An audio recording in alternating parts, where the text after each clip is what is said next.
recording, so I did not get our introductions on the recording, but we'll get the rest. So a quick question for everybody. Is there anyone on the call who doesn't know about time banking at all? I'm happy to give a quick overview, but I think a lot of us have background there. Anyone who doesn't know what time banking is or how it works? Okay. So, we are here to learn about mutual aid networks, where we are right now, and how we can get involved or become more meaningfully involved. So mutual aid networks are sort of in an infant stage, maybe almost becoming a toddler. We are about redesigning work for a cooperative, regenerative economy. As I said during my introduction, the reason I got involved in economic work is because the economy has not worked for me or things that I've cared about. I've had to be quite creative with it to be able to do the things I want to do. And I have a lot of privilege and a lot of resource. I'm co-owner of a coffee house. And one thing that I've realized, we've had this place for 21 years. From the beginning, we've always been able to get by off much less money than other people because we can trade. And it was always really apparent to people what we had to offer because we had a public space that sold coffee. And I've just realized that everyone should have that opportunity. And if we all just make the information available and visible and make that a more common practice, we all can get by with a lot less money and a lot higher quality of life by making it visible what we have to offer. So I learned about time banking, started the Dane County Time Bank in 2005. And before that had been involved in complementary currencies sort of more generally because of this, understanding that we had a problem, but I didn't have I had to really work and experiment and learn in order to understand what I thought would be the appropriate solution. So we started with local currencies, Madison Hours, that was like a paper currency that had a money equivalent, but also could be exchanged for hours. Sort of learned the pros and cons of that, and wasn't satisfied with the results of that. Then learned about time banking and realized time banking gets more at a core of what I think are issues in our economy. Time banking is really good at valuing people and activities that tend to be really undervalued in our dominant economy. And a lot of that, I think, tends to get categorized as women's work, care, creativity, civic engagement, community building. And I'm only saying women's work because of how things have been historically divided. So one of the things that I realized after we were working in complementary currencies and then moving into time banking is we were really greasing the wheels for more exchange, but we're kind of doing it in the same context that we always operate in. And so we started asking ourselves, really, what are we aiming for here? And realize what we really need to do is create an economy that builds and rewards abundance. But that also in service to what? We don't want to just make it easier for people to exchange. I don't want it to be easier to exchange like plastic widgets that are made from finite resources with exploited labor. We don't necessarily want to just grease the wheels of commerce. So we decided to take a more comprehensive view and really break down the economy, look at the functions, how we would like it to function, and what kinds of tools would be more appropriate to the kinds of functions that we want to carry out.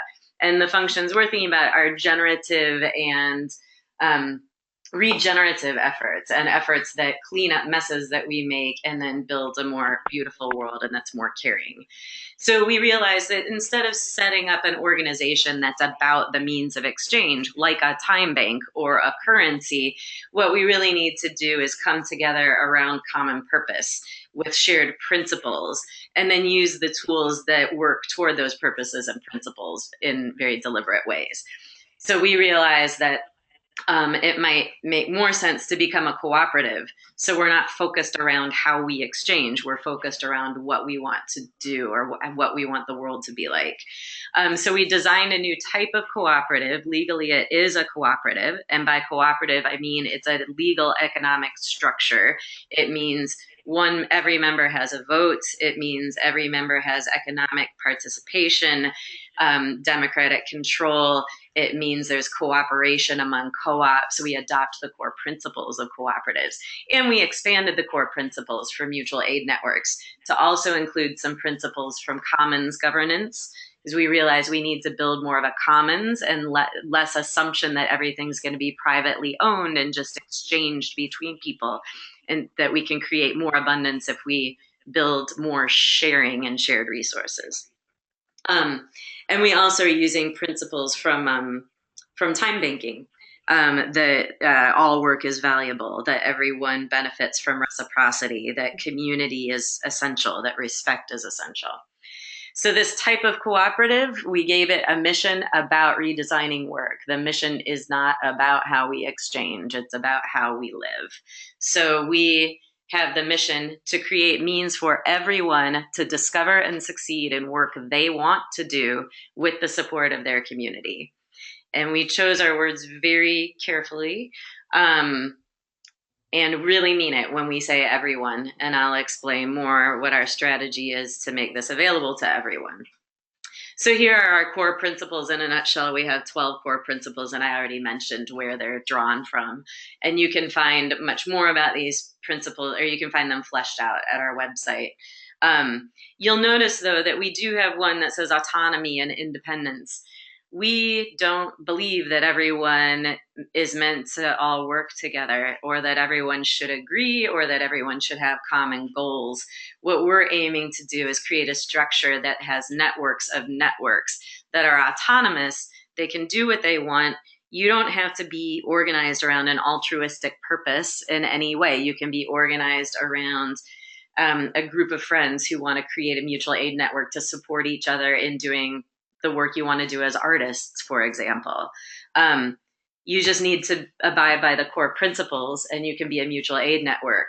I don't have to love your goal, but it needs to not harm me. And then we network between the networks. So your group of people who want to support each other being artists might have reason to exchange and share with my group of people who are restoring our watershed.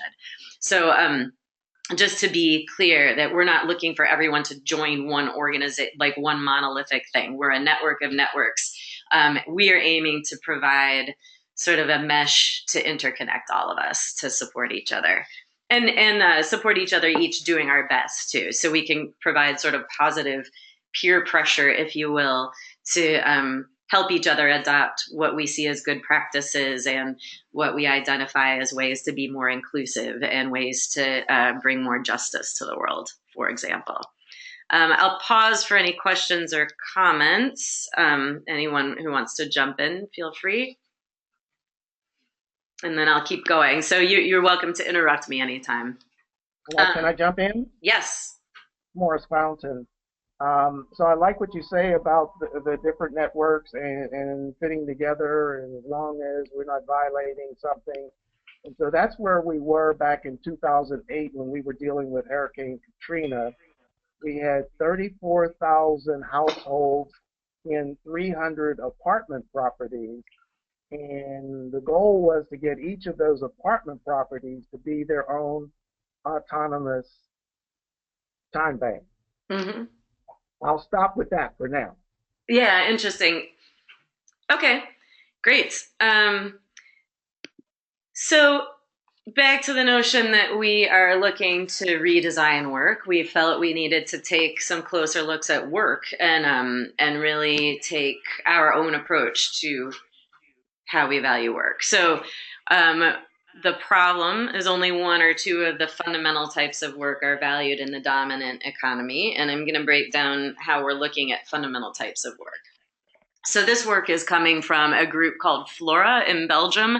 A woman named Anne Snick has been presenting in currency and economy spaces for a long time. So she introduced me to this. And what this group did was they interviewed women from around the world for several years, mostly women in very low income situations.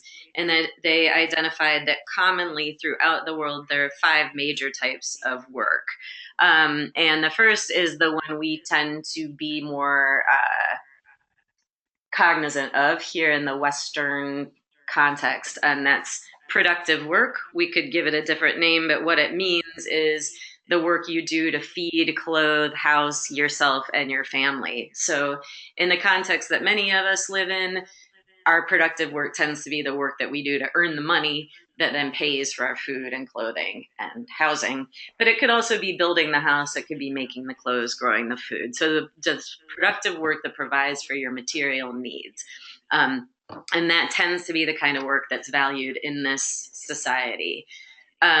Then self work can sometimes be valued in this society. So if you want to think about, practice that you put in as a musician, or a situation that, where a teacher goes and gets a master's degree and then can command a higher salary, sometimes your self work pays off in terms of what you can earn to meet your needs. But for most people, it doesn't have an impact. And then I think many of us on this meeting, we do a lot of community work. It's tended, people tend to expect you to do it as a volunteer. That's what's available. Or you can work in a nonprofit or NGO context where a lot of times you are sort of depending on the leftovers of the market economy in order to fund the work that you have. So I think many of us are very familiar with that dynamic. Caregiving is similar. A lot of caregiving is unpaid completely because you're caring for your own children or people in your own family. And then when it is paid work, it tends to be very underpaid. And then there's this whole other area of work that's kind of meta, the keeping the balance. And this Flora organization realized that it was sort of a whole other job that many women were engaged in, because the ways to provide for your economic needs are so out of whack for what the needs actually are, that it's a whole job to keep the balance. So we realized, after looking at this framework, that we would like to offer to take on the job of keeping the balance. So I just use this picture of Vitruvian Man, but we want the mutual aid network to take the place of keeping the balance and remove that job from people by valuing all of these kinds of work from the very beginning. And for those of you, especially if you're not in the United States context, a reason that we called it mutual aid networks is we have this common phrase of working for the man, which usually means like corporate drudgery, someone's making you do a job. And we want to change that whole dynamic and co-opt it and become the man. So you can have your dream life working for the man. So we kind of say it tongue in cheek, but we show this Vitruvian Man keeping the balance. And then here's the framework that we've established sort of from a currency or economic perspective, where we realized that about 4 categories of tools could really complement each other well enough to meet most of people's needs, any given individual, any given project. Sorry, I can't control how my slides change sometimes. So I come from a time banking background, as many of you do. That, as I mentioned earlier, we realized as we were developing this sort of framework that we were really, in the currency world, we were really woefully neglecting the commons. I really like the writing of Charles Eisenstein, and many of you might have read him. If you haven't, I recommend reading Sacred Economics and some of his other work. But in Sacred Economics, at one point, he made a point that really resonated with me, which is that anytime a new thing gets monetized, it's eating the commons. Edgar Kahn, whom many of us know and respect, he's said often, like, the sure sign of the breakdown of society and community is professional grief counselors. Everything has become sort of a market commodity that used to be a community function. So we really explicitly want to pull things out of the market and back into the commons. So here, sharing has an equal wheel with time banking and sharing money and things. But you'll see in a later context, we're giving it more weight. I think the more we can pull things back into a shared economy, the more we really truly build abundance.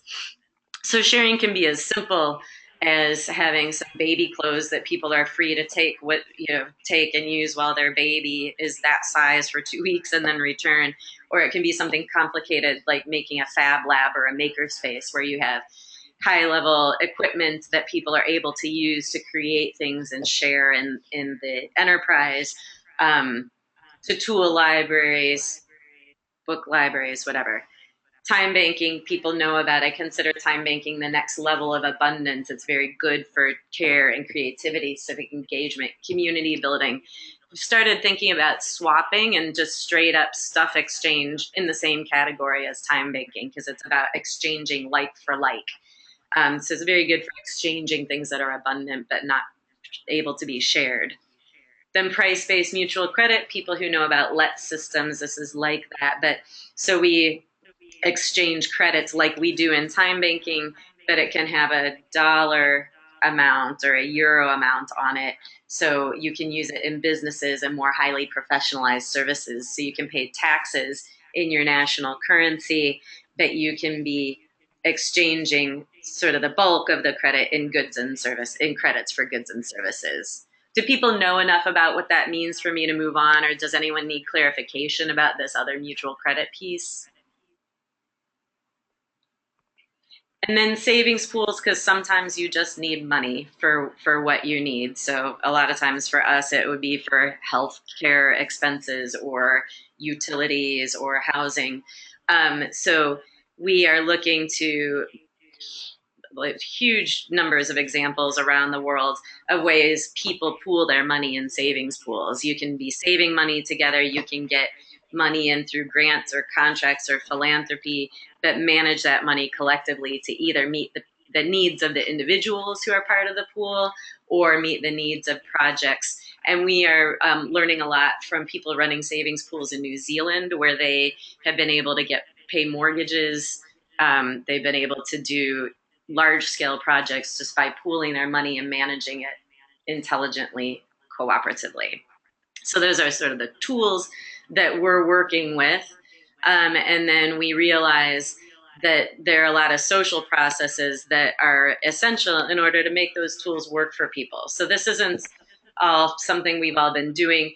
A thing that sets mutual aid networks apart from a lot of currency-based initiatives is that we really realize this is a community organizing and social, um, a social process. So we are working on building ways for us to help each other relearn how to know what we want to do with our lives. We're so used to being told what to do and having to um, do one activity for 40 hours a week and then, get another job for the other 20 hours a week to make enough money to live, that we really feel it's a skill that we need to relearn how to really pursue our interests, learn how to rely on each other individually and collectively, by doing creative budgeting that I'll show you about, identifying how we come together to meet our goals effectively. So that's the project facilitation assistance that we're providing.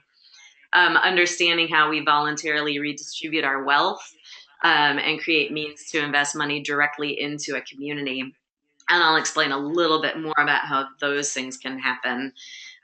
Well, first of all, so if we go back to but I'll just say here. So one of the things that we can do by pulling together in a mutual aid network is we can start exchanging between things like time and money and other kinds of credits without making direct exchange rates. So for example, here's a voluntary wealth redistribution mechanism.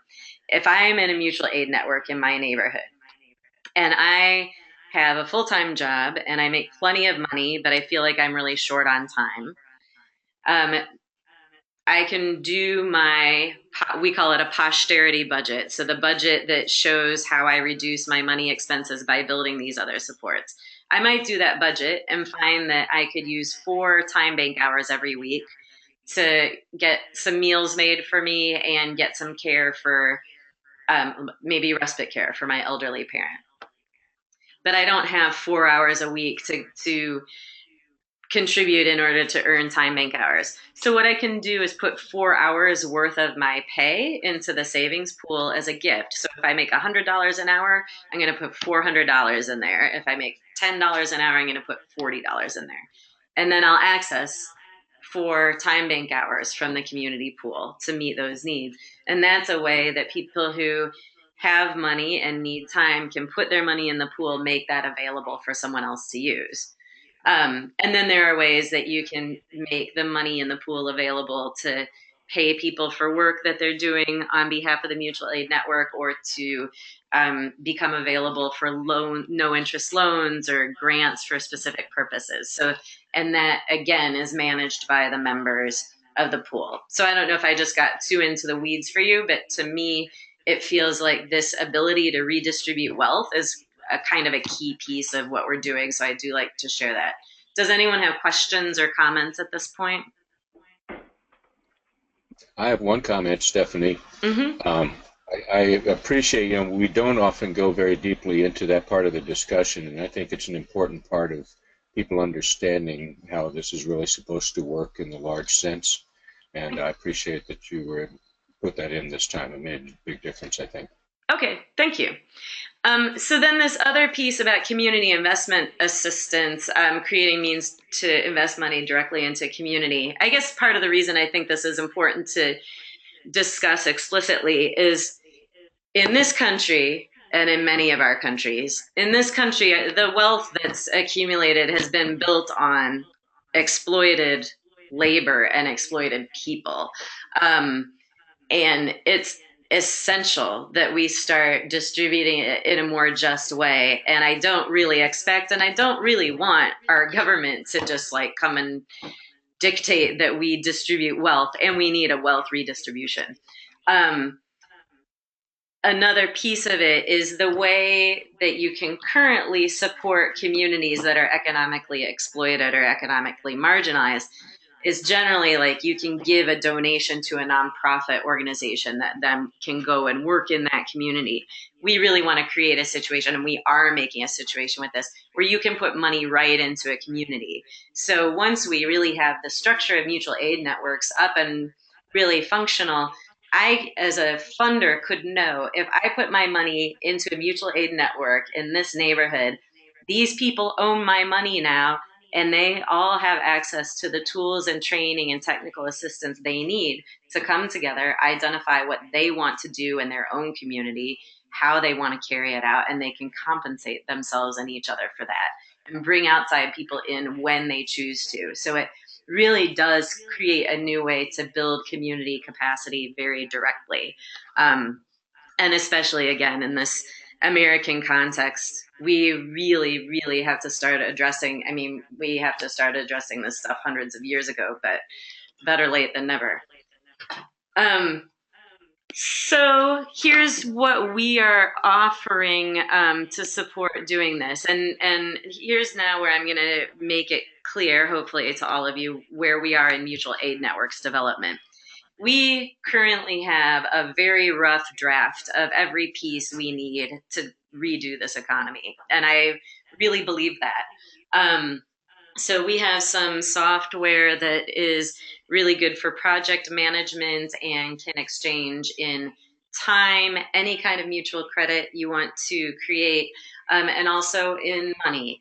And we also have some people working on this lovely value flow software where you can map your networks and map current and potential value flows. So you really could see how you can start creating more equitable distribution and more effective economic flows, like sort of at a glance right off the bat. So all of these are in really rough draft forms. If you've looked at our website, you'll see that's in a rough draft form. We have all these tools like this posterity budgeting tool, all at very beginning stages. So we are inviting people in now to help shape it to meet your needs. So one of the things that we are creating is ways that you can display your project and display the needs of your project and give people an opportunity to contribute toward it. And then we have this budgeting worksheet that we're using, and this is really helping make things clear to people. And again, this is something that needs to be very fleshed out, but the approach is take a look at all your expenses right now. And we listed these in ways that we think they can apply to individuals and to projects. So food, space, wellness, transportation, but leisure, creativity, care, investing in the future we really do value every aspect of being a human being in the world, and we want to be sure that it's explicit in here. So each of these links eventually will take you to places where you can really learn how all the different ways you could displace your monetary expenses of food, for example. So maybe right now maybe right now I'm spending $100 a month on food. Um, and then I look into this and I see, well, I could spend an hour a week helping to organize a food swap and earn time bank hours for that and save $30 a month toward that. So now I'm coming out ahead in time bank hours. I'm saving some money on food because I'm helping organize a food swap. Then I can take my time bank hours and use those to supplement my care budget. And then I can save this much here. And then if we take it down a couple of years, we can start to see how we can really change our picture. So when we did this for me at our very first Man Up Summit, it was really lovely because I already live really cheaply because I use a lot of these things really regularly. But we found with really realistic application of current tools that I have at my disposal or things that I could easily help develop, I would be able to reduce my monetary expenses by 37% in the first year and have a surplus of time bank hours that then I could start using to do more to boost what I'm able to do with music, for example. Does that make sense? Yes. One of the big motivations for this, so many of you have experience in time banking, and if you're like me, you think time banking is the bee's knees and it can save the world and it can really create a more just world and reduce poverty, but I use it very little. I use it very marginally. Um, and there are a lot of reasons for that. Some of it is we really need to weave it more into the fabric of people's lives. We need to change things so you don't have to go look at a website whenever you want to use it. And so we're working on those things. But I think even more than that, I think we need to really have everyone be incentivized to really use it and really make it an important part of what they're doing. And with having these kind of budgets and a circuit of people in your community, whether your community is place-based or goal-based, having a whole circuit of people who have a similar incentive to use time banking in the heart of their budget to meet real needs, I think we'll see a lot more action. So that really is a big piece of the motivation. And we need to have our own skin in the game. So for example, I'm manning up whether I want to or not, because I don't really have a source of income that's readily apparent that's going to be anything like the salary that I used to have. So I'm going to have to show myself how I'm using time bank hours and building more shared resources and leaning on a savings pool for emergency expenses. I'm going to have to show how I make that work in my life. And we have a number of other people who are making that leap together. So we make that leap together when it's scarier and we make it safer for the next people to leap. Questions, comments? Anyone want to work through? If is anyone having a hard time seeing how this would apply in your life or your project? Because we could go through a couple minute experiment with you if you want. So once you've done that, here at the bottom, we were just trying to really just help people sort of tease out your own balance of the different kinds of work and get a sense of what you're doing now in these different areas. And you don't have to categorize it this way. It's all an experiment. And you know, just as I said, everything's a rough draft right now. All of this is an experiment, and we want it to be that way. We want to create sort of the playground that helps us get serious and really have a lot of freedom to experiment with a lot of different approaches as long as we're within these core principles.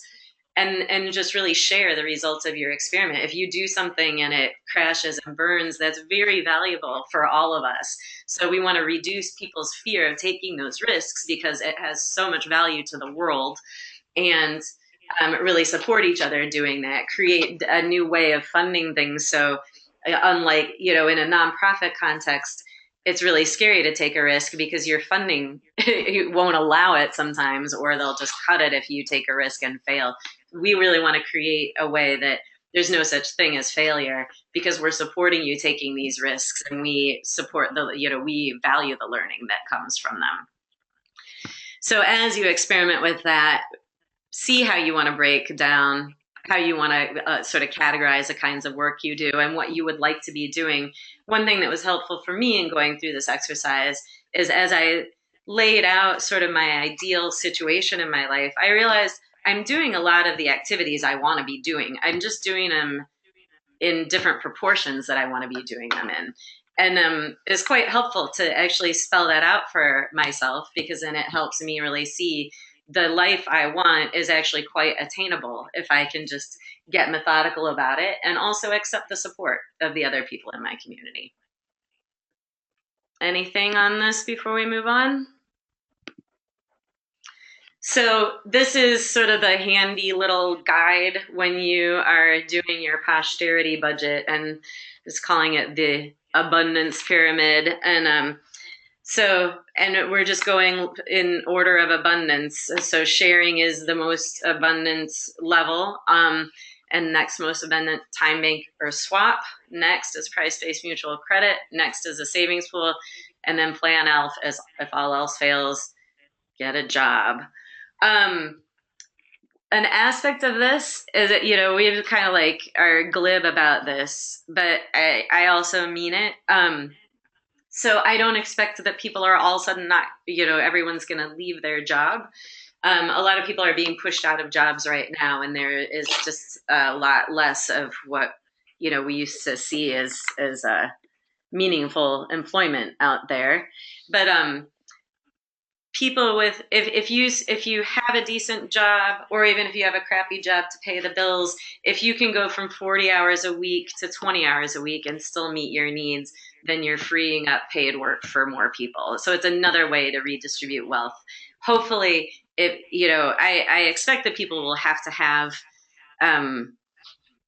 crappy jobs for a while into the future, but hopefully you can spend less of your time doing it and share that crappy job with someone else who needs a crappy job, and at the same time be able to have more enjoyable other parts of your life, and create situations. I mean, ultimately, my goal is to have a situation where crappy jobs really don't exist.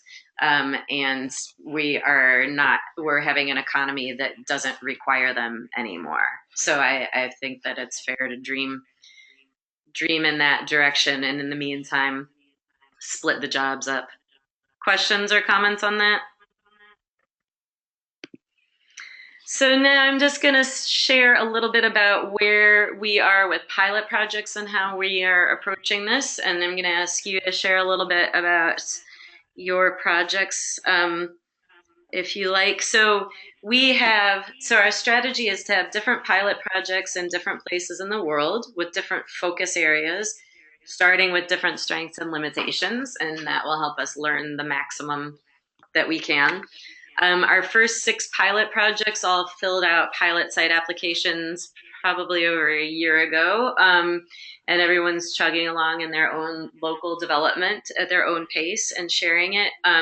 Pilot projects agree to share the materials they create, share their learning, really do things in an sort of open notebook science kind of basis.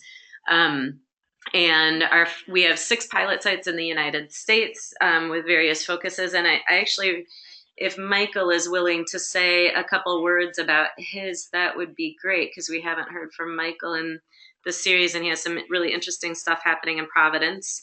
So we'll hear that in a minute. But we have also one in a federally qualified health center in Pennsylvania. Lansing, Michigan is organizing around energy.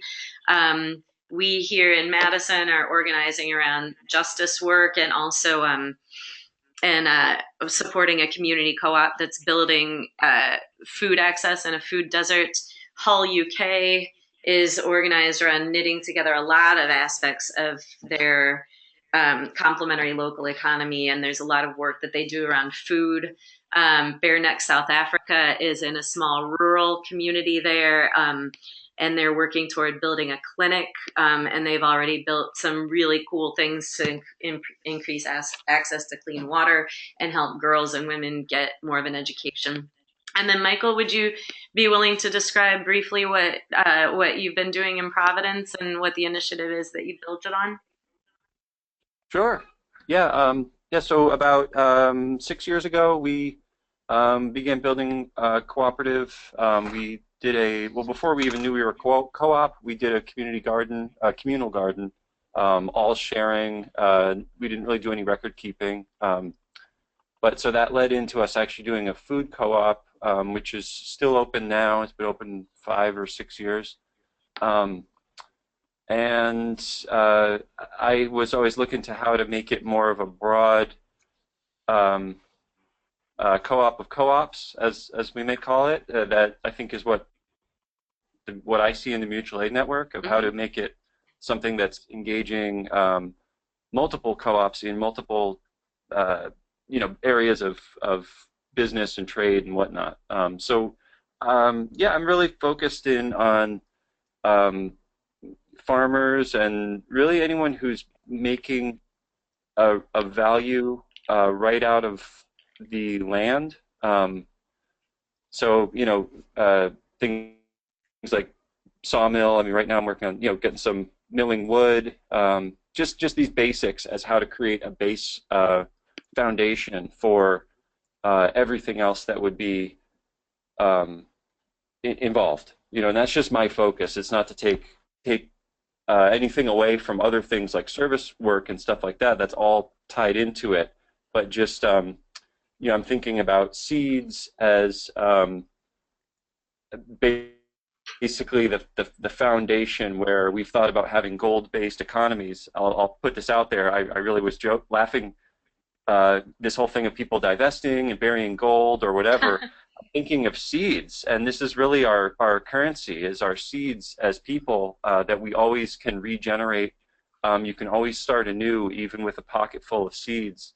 So I've been playing around with that and thinking of seed bombs as basically the currency system that I would like to start working with. And so I've been just kind of just getting grounded and sort of in a holding pattern, waiting along on some of the technological development that I know the board has continued working on. That I just was a little overwhelmed by for my technological capacity. But I'm really looking forward to engaging with the tools as they become ready for us to roll out. And yeah, I've just been keeping the conversation going with local contacts and trying to develop new networks also nationally, around the No DAPL movement and everything around there. So ready to build the new economy based on the land and creating true value, and if people have their food needs met, which is really what we were going out with the food co-op is if we start with food co-ops or co-ops around farms and food, where you have a common something that everyone needs on a regular basis like food, and you can back that up, you can kind of back up why people would want to engage with the mutual aid network, because you say if you're earning points in this new imaginary system that we're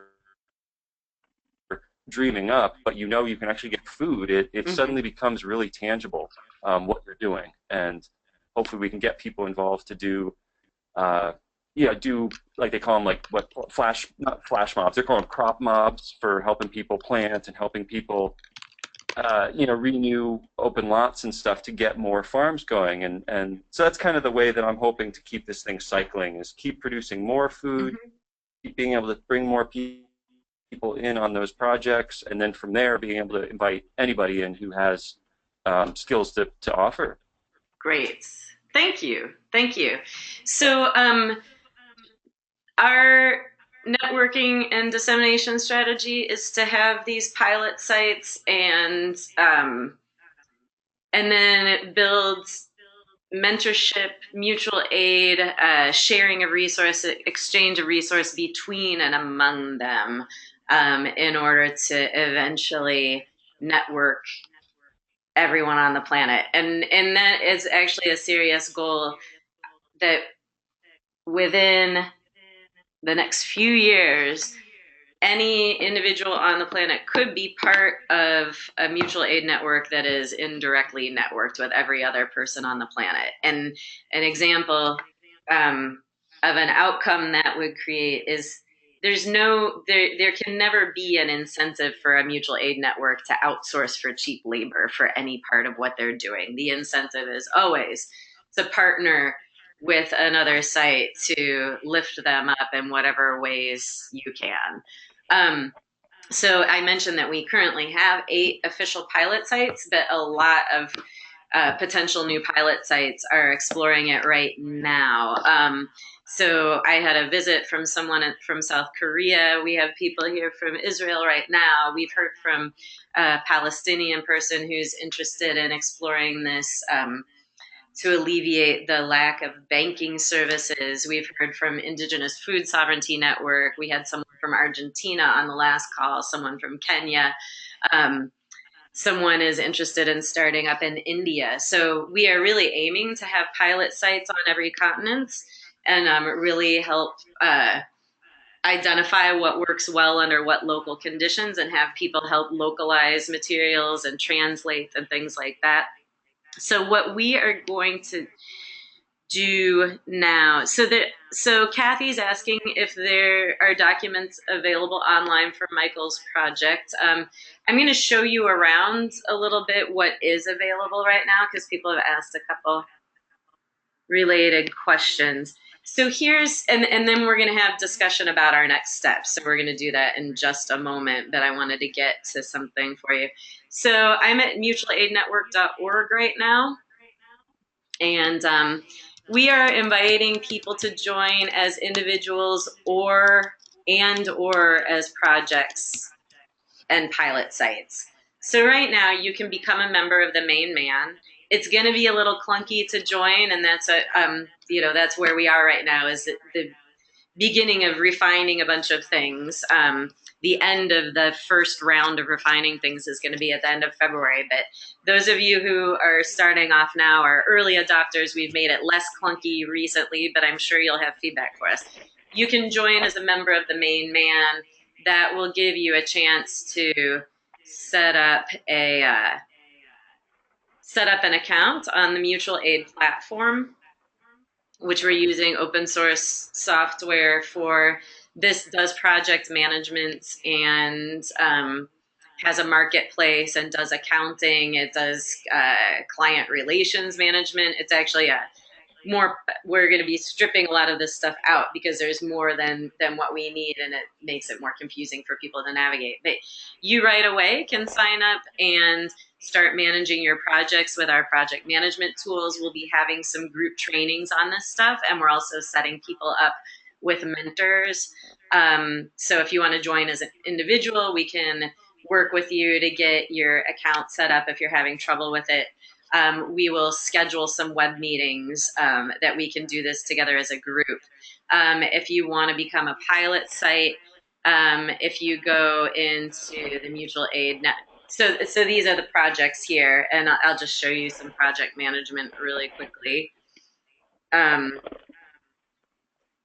want to show you in Madison just because I know what I just added in there. So here's our pilot site in Madison.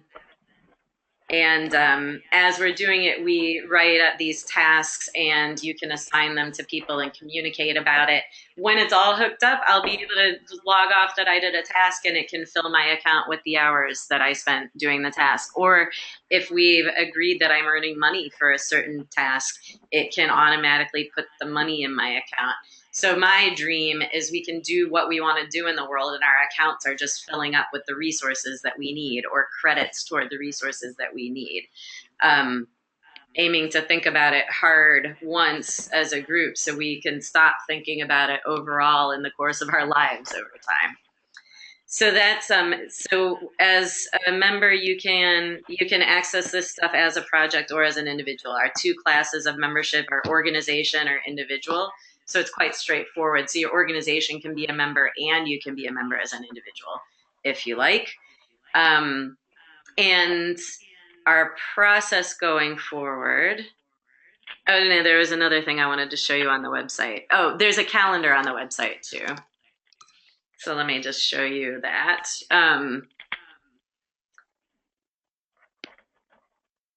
And it's linked with Google Calendar, so you can sign up to get notifications of things. So the things that we're inviting people to do are join as a member. You can fill out a pilot site application if you'd like to become a pilot site.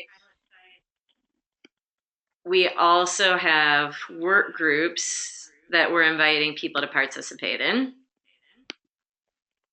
So, oops, sorry. Trying to get back to this one. Okay. And then we're also going to start having office hours because there is a lot of discussion that people need to have sort of verbally in order to really get your brains around things. And we want you to have a, sorry, I'm kind of looking at the chat while I'm talking, but we want you to have a chance to get your individual questions answered without us having to figure out how we spend all of our time Skyping with individuals. So we're going to have regular office hours, and I'm going to ask each of you to weigh in actually in a minute about what's best for you. It seems like Mondays and Fridays are the times that our staff are most available to host that, but we want to meet your needs. We're going to be starting more fundraising efforts beginning February, including a coordinated campaign with pilot sites to get their own localized funding. You can fill out a pilot site application. As I said, it should be easy to find on the website. You'll see that it's detailed because we're serious. We will happily connect you with a mentor pilot site. We want to explore geographic clusters. So soon we'll add a geographic mapping function into our software, but we don't have it hooked up yet. We are going to have a work sprint style summit here in Madison, Wisconsin, February 17th to 21st, and we'll be posting information about that on the website soon. So you're welcome to come to that. It really will be a work sprint for people who are, really want to dive in. So just know that it's not really like for beginners, and we're really welcoming people to participate. And then our February work groups, we are aiming to expand the participation in all our work groups starting mid-February. So we have a technical work group working on software issues, social and legal. Social is about governance, and legal is about the legal aspects of all of what we're doing. They've been operating together so far, and we'll split them again soon. Communications, figuring out how we communicate what we're doing to the rest of the world, but also how we communicate internally. And then financial is both about funding what we're doing in sort of the current paradigm, but it's also about designing our next paradigm. So each of these work groups has subsets to help you just really dive into your interest area. And we might change the times of any of these work group meetings, but the first one that we open to more participants will have at the regular time in order to just start orienting. So what I would like to do now is go through and hear from each of you what you need in order to participate, or what you see as your next step. So are you thinking about becoming a pilot? Are you more interested in possibly being an individual member? Are you more interested in just paying attention until it's more apparent how you participate? So there is no wrong answer here. And what we realized after the last web meeting is we really wanted to be more explicit with each person who participates about what is going on for you next and what you need from us. So Tony, can I put you on the spot to go first, and we'll just go up the list from you?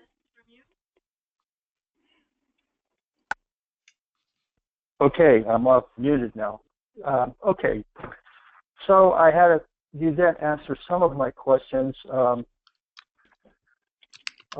For example, if there's different time banks as members in the MAN network, is there an easy or spontaneous way to move hours from one time bank to another, or from the time bank to MAN? How is there basic database or a basic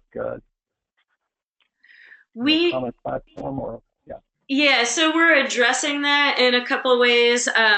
One is Matthew Slater is working on how to have the community exchange system be sort of a clearing house that clears credits between different systems. So that's sort of like a potential umbrella solution to that. But we also have someone working on interoperability on behalf of mutual aid networks, aiming to, as it's needed or requested with each system, to make APIs to connect the mutual aid network platform with individual time making software. So we here in Dane County, we use Community Forge. So we'll be working as soon as we can to make an API between that and Community Forge and just start tackling that issue on a case-by-case basis. So we have some people already invested in wanting to do that with Community Weaver and with Our World, and so we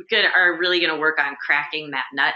In the meantime, the mutual aid network can be that by having time banks join the mutual aid network and exchange across that, or individuals join the mutual aid network and have that be the global exchange, just like the Time for All is. So mutual aid network itself can be a workaround, but we're aiming to go direct by creating APIs so that different softwares can actually talk to each other and interoperate. Is that a okay enough answer great. for now? Yeah, that's more information than I can handle. I'm just glad to hear that there's some people focusing on that. That's great. Thank you. I have another question, which is I think I picked up the inherent design of that was a doing, did, and done screen back there, Yeah. which is is that an agile approach? And is there individuals or a place for new members or groups to go to get training in that approach to process research and development? Well, so we took that we're using Sociocracy in all of our governance inside the main man. And so we took that from some recommendations of Sociocracy. And our aim is to provide education training modules in everything that we're doing that's easy to replicate. So we're just in process of creating them, but those are the kinds of things we'll be inviting you into. So we'll have regular web-based trainings that also work on, we have a vision for skill sharing where we incentivize people to come to a learning session and then go repeat it. So you are taking learning out into your community on a regular basis. So we're going to start getting really methodical with all of that stuff over the course of this year. So be watching for that in the next couple months. And the answer is yes, and we would like you to help create it if you're inclined. So Tony, are you interested more as joining as an individual and seeing how it is, or maybe being a pilot site, and what do you need from us?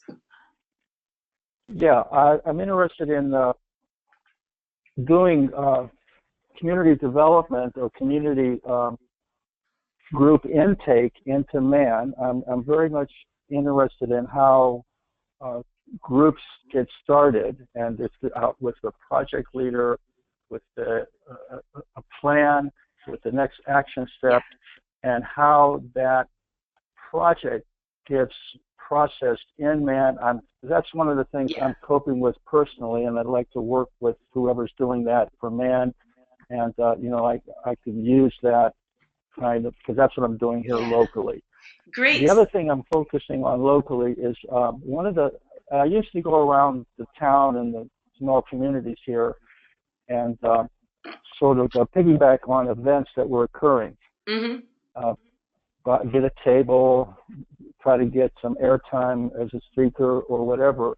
And now I'm focusing on creating events as events with a theme for the clothing swap, whatever the objective that I can get some organizers to rally around to do an event. So that's the second thing I'm interested in, which is very much, sister brother to the idea of project development or intake development. Yeah, so I would suggest if you're up for participating in a work group, the communications work group is the one that's working on all this educational material. And we have really rough drafts of it on our website. You can see other web um, learning things that we've done. And we have broken it down somewhat step by step, but not very well. And we're trying to do that more and more. So you'll see there are sessions about identifying your goals, establishing your core team, communications. So, and we're working on refining and simplifying all that right now. So I'm going to move on because I want to get to everyone, so everyone has a chance to speak before the end. And thank you. That's really helpful. So I'd love to work with you on that stuff. I'm going to skip over the people who are like main man board members unless you want to jump in. So feel free, but I want to give a chance to all the new participants to say what you need from us and what you see as next steps. So Pam, I know that you've been with us before, but do you have anything else that you want to share that you see as how you would like to plug in or what you need from us? Really nice talk. Thanks for your great job, Stephanie. I am in New York State and I clearly need to fill out the application. And so now that you got my questions answered, and I also kind of went out of order, so I've been at a couple of the work groups before I was actually a member, but I hope you got the metric stuff that I sent you an email. Thanks. So. Thanks. Great. Naynad, what do you see as a next step and how can we support you? If I didn't butcher, well, even if I did butcher your name. Yes, well, obvious challenge is language. Mm-hmm. I like the concept. I like how it is detailed and elaborate, and it's actually on the first sight very well designed in general. But if we are going to look into applying it here, it needs to be localized. Yes. So some kind of language localization will need to be on our list. And for me, the first step will be actually to see if there is a team here that would like to take on this. Great. So, okay. And then one thing to know is, it's always been a goal for us to really use mutual credit and mutual aid, time banking kind of stuff to really facilitate the localizing of things and translating. And ideally, we would have people, earning man hours to do translation. But I also want to show you, I'm not sure actually. Oh, here it is. There are language settings. So the core of the mutual aid platform is translatable into a lot of different languages, and then you would type in your content in the local language, but it can accommodate a lot of languages, and then that would just be like the settings that are in that language, and then you put your content in. So I am really curious, anyone who's interested in playing with that and seeing how effective it is, because I'm monolingual, unfortunately, I'm not good at assessing it, but I would love for people to help us figure out our best way forward with localizing, and thank you for mentioning it. So hopefully you can be joining us. Go ahead. What were you going to say? yeah, this is looks like it's localization ready, and that's good news. Yeah, great. Thank you. Morris, what is your next step and how can we support you?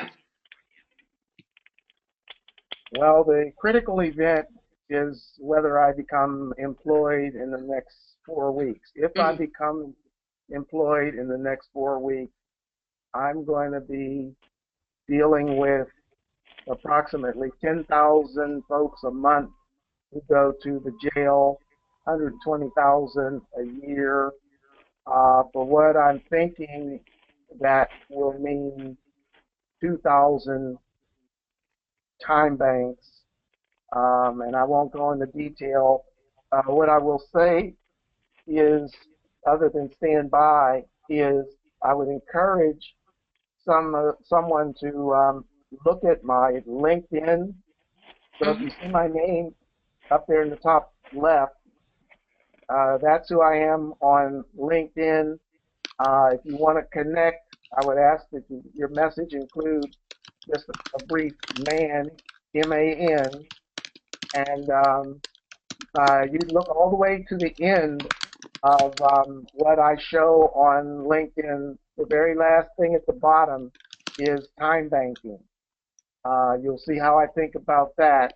But again, realize that my intent in doing this is to apply existing concepts. The current opportunity is driven by the MacArthur Foundation. I want to link it to the Annie E. Casey Foundation that has a model for how to deal with everybody getting involved with the jails. I want to link it with time banking, and the people who would be hiring me have no clue about time banking and having a need for a system, even though at least half of these people going through the jail are going to have a new requirement for community service. Well, let's definitely connect, and in February when we have people coming to Madison, a number of them have similar interests in the criminal system and turning it into a justice system, and it's a big focus for us here, and we have a lot of things happening, bubbling up in different places, so it would be great to partner, and best of luck. I hope you get the job. Thank you. Thank you. Kathy? Yes. Boy, this just gets my pulse quickening. I am really interested in digging in. I'm not completely sure where I belong, but I think I'd like to be a pilot site, if I understand that correctly. And I believe that I'm already a member as CoThrive. Oh, yes, I think so. Okay. And I'm not sure when that needs to renew or what's involved, if I would need to step up membership to be a mentor pilot site. But I think we're already heading toward doing some of the same things that Michael is doing, and he was nice enough to give me his email contact info and a couple of links, so I've already emailed him with my information. We've been around for just about a year. We've got 70 members and really only 300 exchanged hours on the books, though I know we've got a lot more than that really happening. Yeah. It just seems like food is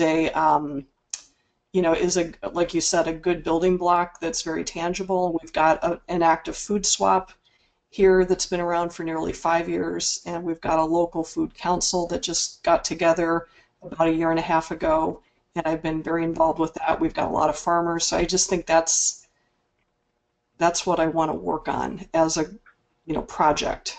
Great. Wonderful. And I just typed this to everyone, so please answer in the chat if you can. I would like to know if Mondays and Fridays are good days for office hours for you. If not, if you could say other days. If so, if you could say what times of day. So would you all please answer that in the chat if you can? And then I'm assuming all of you are signed up on our email list, and that's how you knew about this, but if not, please sign up there. And we'll keep inviting you to specific things and letting you know when we start the office hours, etc. But thanks, Kathy. One of the people coming here in February, I believe, is confirmed, is coming from Indianapolis, where he's running a makerspace and might start incorporating. So some things might start happening in Indiana more. Is that Xander?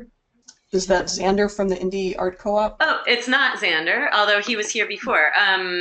It's Eric Strickland, and he runs a CDFI in Indianapolis. Cool. So that's one of our. Pardon, you know him? Oh, I'm surprised I don't know him. There's not that much going on in Indiana. Cool. Yeah, we'll try to connect more people geographically. Sounds good. Right. So, John, because you're active all the time, I'm skipping over you, but you are also welcome to jump in if you want to say a next step or what you need. And Helen, do you want to share any next steps or what you need? I do. I need a working woman's group to be part of the MAN options. And I have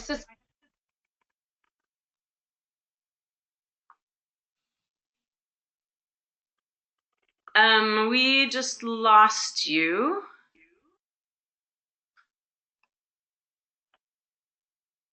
So we'll go to Dawn in the meantime. And have social disabilities due to their prison records or their substance use disorders, which now we've got the CDC research that ACEs, adverse childhood experiences, affect people clear into their adult years. So, and then Pam Holton, she has the understanding of the holistic healing as well as the background, as I do, in wildlife, emergency medicine, camping, ministry type things. So I'm so happy that we are all converging at this point in time and that it is improving everybody's ability now. So I really, really hope that people will get on the woman work group so we can make the headway, because we all have, as Kurt Roskopf likes to talk about, wheelhouses. We have all developed a lot of work in our wheelhouses. And, you know, my place was developing the website, but I need people to help make my website. So everything the man needs, the woman also still needs. You know, there's young people out there that can help us make great PSAs to help improve the awareness of how these ACE scores have really affected people's ability to communicate in their work sites, in their organizations, in their families of origin. How the penal system. So I am getting together with these big wheelhouse groups because what the gap I discovered in Kansas is, you know, people that work in schools are required to have mandatory bloodborne pathogen in services, same as hospital people. However, you know what? I have to stop you there because we really need to check everyone out by 1:30. But it sounds like you are starting to find your team, so that's great. I hope so. Yeah, thank you. Dawn, are you able to say anything? Hi, I'm new to this. I'm just getting my feet wet and learning about it. Welcome. And where are you located? I'm with Tony in a local time bank organization. All right. Well, thanks for joining. I'm from Ohio. My grandparents were from Youngstown. So nice. Oh gosh. Ohio represented. And actually, we'll be doing some stuff there in March. There's some serious interest in Columbus with Steve Bosserman and also in Cincinnati. So maybe we can all connect in person then. And Anat, would you like to say a next step or what you need from us? Yeah, I think since we're still in the college and kind of on the verge of each one of us are finding their own project, what we're going to do coming out of here, so we're still kind of also getting to know the field and can't really commit to sadly being part of the work groups, even though I have to say that I would be really happy to stay updated, and it sounds like it's something that would be really like to take part of going back to Israel. And also we have people here from Brazil and the Netherlands, so I think all of us will keep being updated and see when we come back which part of the work groups we could or want to take part of. Wonderful. And it's really nice to hear from you, and thank you very much for joining. It was really great being at Schumacher. It's a beautiful place. You're all very lucky to be students there. Yeah, we are. And yeah, you were, as you can see, you were very inspiring to us. Oh, lovely. Well, I really want to give a huge thanks to all of you for participating. This is really lovely. With a lot of toxic and divisive events happening around the world right now, I'm really, really heartened. I've been heartened ever since I've been working on mutual aid networks, and I'm more every day because people are showing up really ready to roll up your sleeves and build the world that we want to live in. And I know that most of the people on the planet would like to live in peace and harmony and abundance. So thank you for helping make that happen. We will share the recordings of this on our website. I just need a little time to pull that together. So hopefully within the week, you'll see them up there. Stay tuned for when we schedule our office hours. We'll have themes for different days. please stay in touch with what you need. Sign up on our email list if you haven't yet. Join the main man if you're ready, but of course, no pressure. Let us know where things are confusing, where you get stuck, because we really want to be giving a real sincere invitation to all of you to participate. So let us know what you need, and thanks so much for being part of it at this early stage, and I look forward to staying connected. So take care and enjoy the rest of your weekend. Thank you, Steph. Thank you. Thanks. Bye. Thank you. Steph. Bye.